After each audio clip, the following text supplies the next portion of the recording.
Hello दोस्तों, math magician online class में आपका स्वागत है। मैं श्याम कुमार। दोस्तों, आज मैं आपके लिए मैथ का कुछ ट्रिक लेकर के आया हूं और यह ट्रिक आपके बोर्ड के एग्जाम में 100% काम आएगा। और आप जानते हैं दोस्तों कि आपका 14 फरवरी से एग्जाम प्रारंभ होने वाला है और दोस्तों एग्जाम की तैयारी आप जोर शोर से कर रहे होंगे। 6 सब्जेक्ट होता है जिसमें 5 गो अनिवार्य होता है, जिसमें सबसे सरदर्द बना हुआ रहता है दोस्तों मैथ। और मैथ अगर आपका तैयारी है, अगर मैथ का एग्जाम बढ़िया से निकल जाता है दोस्तों, तो बाकी सब्जेक्ट जो होता है वह आसानी से निकल जाता है। इसीलिए दोस्तों आज मैं आपके लिए मैथ का ऐसा ट्रिक बताऊंगा जो आप मैथ को एकदम सूजी बना दीजिएगा। और जब आप मैथ का एग्जाम देकर के आइएगा दोस्तों, तो बहुत ही हंसते मुस्कुराते आइएगा। इसीलिए इस ठंडी में थोड़ा तैयारी भी करना बहुत जरूरी है दोस्तों। तो आज मैं जो आपको बात बता रहा हूं, यह बात अगर आप दिमाग में उतार लेते हैं और इस बात को आप फॉलो करते हैं, इस बात को अगर आप रिस्पेक्ट करते हैं, तो निश्चित है कि आपके लिए आज से मैथ हो जाएगा हल्का। तो दोस्तों आपकी जो तैयारी होना चाहिए मैथ का, वह किस प्रकार से होना चाहिए।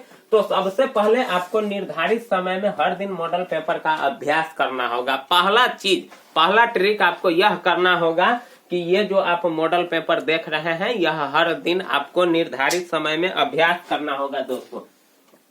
तो उसके बाद आपको फार्मूला पर विशेष ध्यान होगा। जो देख रहे हैं मेनली गणित में आपको फार्मूला पर ही खास करके आपको विशेष ध्यान देना है। और जब आपका सारा फार्मूला याद हो जाएगा तो निश्चित है दोस्तों कि आपके लिए सवाल भी हल्का हो जाएगा। तो सबसे पहले आपको फार्मूला पर विशेष ध्यान देना होगा। उसके बाद आपको क्या करना होगा कि प्रत्येक चैप्टर से सूत्र रख कर अभ्यास करें। मतलब इसका मतलब होता है दोस्तों कि जब भी आप सवाल बनाते हैं तो उसमें जो फार्मूला आता है उस फार्मूला को लिख करके अगर आप अभ्यास करते हैं तो आपको ज्यादा से ज्यादा याद होगा दोस्तों। इसीलिए आप जरूर फार्मूला को लिखिएगा और सवाल बनाइएगा। इससे फार्मूला वाले प्रश्न आपका भी नहीं छूटेगा और पूरा का पूरा अंक मिलेगा। जो 3 नंबर का होगा 2 नंबर का होगा 2 नंबर मिलेगा, 5 नंबर का होगा 5 नंबर मिलेगा, 1 नंबर का तो मिलवे करेगा दोस्तों।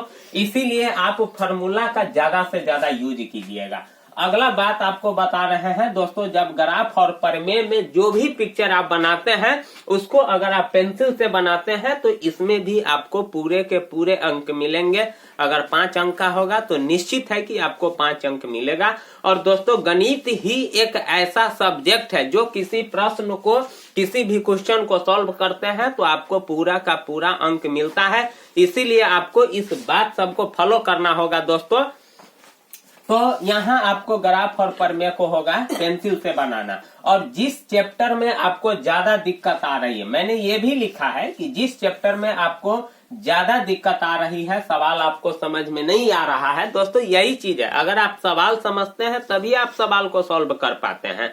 तो जिस चैप्टर में आपको सबसे ज्यादा परेशानी होती है उसका अभ्यास आपको ज्यादा से ज्यादा करना होगा दोस्तों, क्योंकि अभी आपके पास बहुत ज्यादा समय है। ऐसा बात नहीं है कि एग्जाम आपके सर पर आ गया। अभी डेढ़ महीना का टाइम है, 1 महीना का टाइम है। इसीलिए आप उस क्वेश्चन को ज्यादा से ज्यादा अभ्यास कीजिए, उस क्वेश्चन को आप ज्यादा से ज्यादा बनाइए दोस्तों। मेहनत तो आपको करना ही होगा। जब तक आप मेहनत नहीं कीजिएगा दुनिया में कोई भी चीज आपको प्राप्त होने वाला नहीं है। चाहे छोटा से छोटा जीव हो तब, चाहे बड़ा से बड़ा भी जीव हो। एक बाघ को भी शिकार करने के लिए दोस्तों वो उसको शिकारी की तरफ दौड़ना पड़ता है, झपटना पड़ता है, तब जाकर के उसको भोजन मिलता है दोस्तों। उसी प्रकार से जब आप मेहनत कीजिएगा तभी आपको कुछ प्राप्त होने वाला है। इसीलिए जो क्वेश्चन आपको समझ में नहीं आ रहा है दोस्तों, उसको आप ज्यादा से ज्यादा अभ्यास कीजिए। पढ़ना तो पड़ेगा दोस्तों, इसीलिए आपको अभ्यास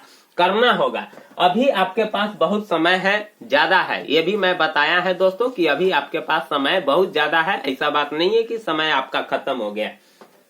और हर चैप्टर का कम से कम 3 से 4 बार अभ्यास करें। हर दिन आप गणित बनाते रहिए दोस्तों, क्योंकि आप जानते हैं कि पहला दिन गणित ही है। और दोस्तों आप जानते हैं, आप कभी बाहर में एग्जाम देने गए होंगे नहीं, कैसा एग्जाम है नहीं है। फर्स्ट बार आप किसी सेंटर पर जा रहे एग्जाम देने, तो दोस्तों आपके मन में भय जरूर होगा। और उसी भय में आपका गणित का एग्जाम निकलने वाला है। इसीलिए आप गणित की तैयारी बढ़िया से कीजिए और जो मैं बता रहा हूं इस बात को जरूर फॉलो कीजिए। आपको कम से कम 3 से 4 बार अभ्यास भर दिन में करना होगा और उसके बाद वस्तुनिष्ठ प्रश्न जो होता है हर चैप्टर से आएगा, आपको पढ़ना पड़ेगा दोस्तों। और जब भी आप क्वेश्चन को ज्यादा से ज्यादा आप अपने सेल्फ स्टडी में लेते हैं, घर पर बनाते हैं, तो इससे आपका आत्मविश्वास बढ़ेगा दोस्तों। अब बात रह गया है कि इस प्रकार से आपको पढ़ना है। आपका पैटर्न क्या होगा दोस्तों, यहाँ जो मैं लिखा हूँ पैटर्न क्या होगा। टोटल आपके पास 138 गो क्वेश्चन होगा। टोटल क्वेश्चन 138 को होगा। मैं जो कह रहा हूँ वही सत्य है, क्योंकि जो बिहार बोर्ड जो एग्जाम लेने वाला है, इंटरमीडिएट जो काउंसिलिंग है, उसका एकदम सख्त दिशा निर्देश है। ये जो मैं आपको बता रहा हूँ ये हवाई में दोस्तों मैं बात नहीं कर रहा हूँ। ये बिहार बोर्ड द्वारा जारी दिशा निर्देश के अनुरूप मैं बता रहा हूँ कि टोटल 138 गो क्वेश्चन होगा और 100 अंक का होगा। उसके बाद वस्तुनिष्ठ प्रश्न 100 गो प्रश्न होगा, आपको 50 गो का उत्तर देना होगा दोस्तों, 1-1 अंक का होगा। यानी 100 गो क्वेश्चन आपके पास मिलेगा, 50 गो का जवाब देना होगा, 1-1 अंक का प्रत्येक क्वेश्चन होगा। उसके बाद दोस्तों लघु उत्तरीय प्रश्न में 30 गो प्रश्न होगा, 15 गो के उत्तर देना होगा, आधा उत्तर देना होगा, जो 15 गो क्वेश्चन आपका 2-2 अंक का होगा। दीर्घ उत्तरीय प्रश्न आपके पास 8 गो प्रश्न होगा, 4 गो के उत्तर देना होगा, 5-5 नंबर का होगा। दोस्तों ये आपका पैटर्न है और आपको पढ़ना होगा कौन कौन चैप्टर, आपको किस किस चैप्टर पर यानी विशेष फोकस करना होगा। तो सबसे पहले संख्या पद्धति। संख्या पद्धति जो पहला चैप्टर है, वास्तविक संख्या, वही है आपका संख्या पद्धति। उसमें से आपको 10 नंबर का पूछेगा। उसके बाद आपको बीज गणित पढ़ना होगा। बीज गणित में आपका जैसे 2 चर वाला रैखिक समीकरण हो गया, उसके बाद एपी जीपी एपी हो गया आपका, फिर उसके बाद यानी जो द्विघात समीकरण है ये आपका बीज गणित है। तो ये सारे चैप्टर आपको बीज गणित के अंतर्गत पढ़ना होगा। उसके बाद नियामक ज्यामिति है, तो इसमें आप 2 बिंदुओं के बीच की दूरी, उसमें भी बहुत सारे फार्मूला है। उसके बाद 3 बिंदु संरेखी है कि नहीं है। उसके बाद त्रिभुज का क्षेत्रफल जहां निर्देशांक दिया हुआ है, तो वहां आपको नियामक ज्यामिति में दोस्तों पढ़ना होगा, वहां से आपको 10 नंबर मिल जाएगा।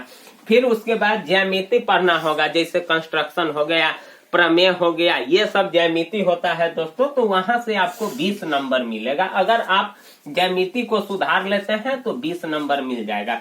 उसके बाद क्षेत्रमिति है। क्षेत्रमिति में जैसे घन, घनाभ, बहुलक, शंकु, गोला, ये सब जो देख रहे हैं ये सब क्षेत्रमिति के अंतर्गत आता है। तो दोस्तों अगर आप क्षेत्रमिति कंप्लीट कर लेते हैं तो आपको 10 नंबर मिलेगा।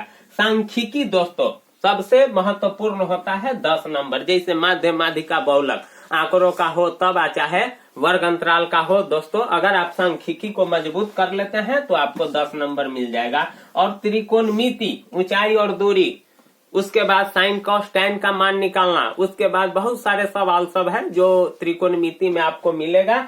अगर आप पूरे त्रिकोणमिति को कंप्लीट कर लेते हैं तो आपको 20 नंबर मिल जाएगा।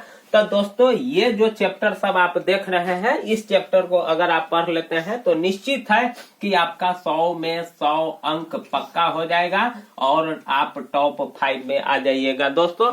तो आपको पढ़ना कैसे है ये भी चीज मैं बता रहा हूँ कि कम से कम आपको 3 से 4 घंटे पढ़ाई करना होगा रोजाना।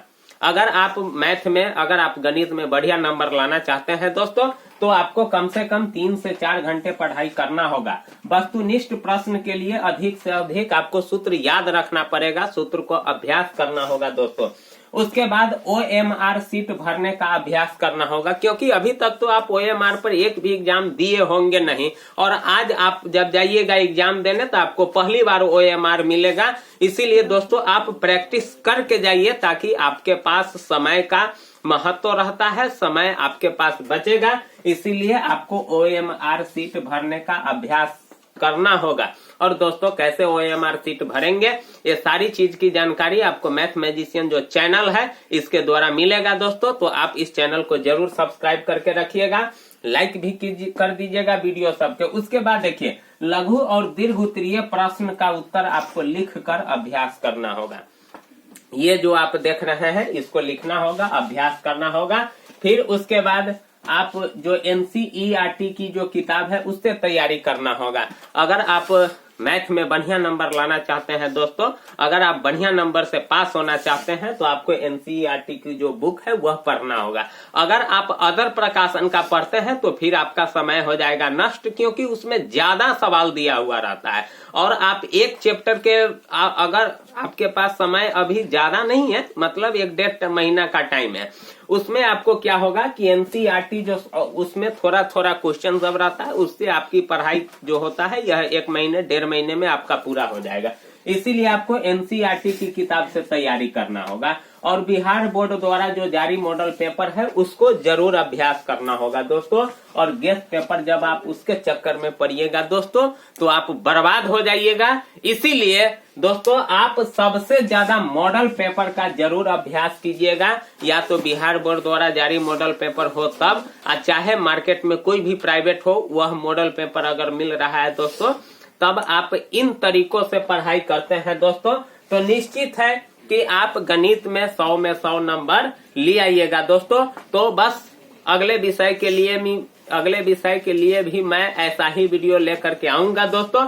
तब तक के लिए धन्यवाद। वीडियो को जरूर लाइक कर दीजिएगा, शेयर भी कीजिएगा दोस्तों के साथ और चैनल को जरूर सब्सक्राइब कर लीजिएगा। थैंक यू, धन्यवाद।